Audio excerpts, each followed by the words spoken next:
Hi ma'am, aigi nungsiraba angangsing ngasisu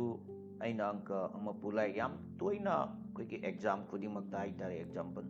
koi SSC oigera railway gi oigera any LIC gi oigera MTS gi oigera and sometime koi kari haitare reasoning part tasu lai sungba angka jinje koina di khangdaba haitare di direct oina o number kana sungba ji mention do adugumba angka khara ubudadi yamna laiba adubu answer dadi yam kanna kai haitare khungan da bangang adi yam thuna su lotion be aba ai haitare sumba question lamani aina porai se yengsi question si kai haibano haitar gadi the sum of three consecutive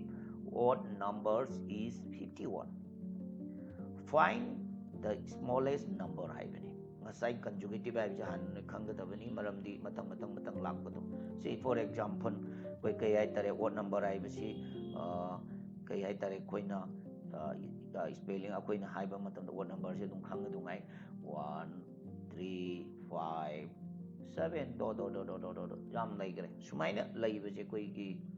tuna yam short form da koi haitare mayam na logic koina khangna bada tuna divide chauba ya da ba haibani sideida taba maching do adugi ahum 3 consecutive magi odd number chi subject kya na 51 adu ahum dugi manung ahum do koina khangdre adu moi ki plus pirame but adu ki khwaide ki pikbudo karino na hangbani adu koina ahambada koina koi kai haitare yeng tare koina metro chi karam ba metro chi jina bagi yage na haibadu adagi di karam bana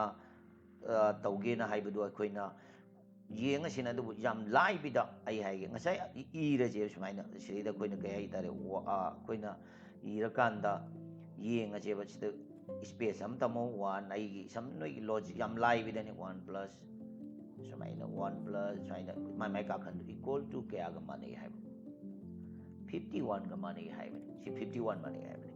adui ta de koi si khangdi si ma pa ji ju khangdre si ji ju khangdre si ji ju khangdre si gi o number ahum ji gi kaino ji kari haitare kari haitare si ahum ji khangde si gi ahum ji gi plus ji kya 51 hai adui ta de koi average wakanda photo ji ai yam kara yam koi na hai ramani ko shote ya si kya na divide torani egoina kya na divide torani seida kya divide tor kan 3 na divide tok to 3 na divide tok taragadi 51 da 3 na haibadi ngasai gi 3 conjugate 3 do adugi average ana lokto adu taragadi koina kumai torani 3 na 51 da yen ba taragadi 17 tare 17 so 17 ji akoina kai hai logani 17 je koina maji middle loina lowro mayai akoi gi maitai ron da hairagana magi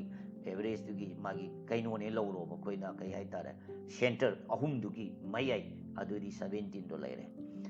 next koina 17 amadi khange ba center khange adu ta gidi ahum dugi manung da ama khangabani na center do khangabani na magi left right leibido adudi center gi matung ngasai 17 dugi matung da leiba mamang da leibido koi khangtar 17 dugi matung da leiba odd number di kaya no haibadi hengatpa koi hai targana adudi 18 di adre 19 leire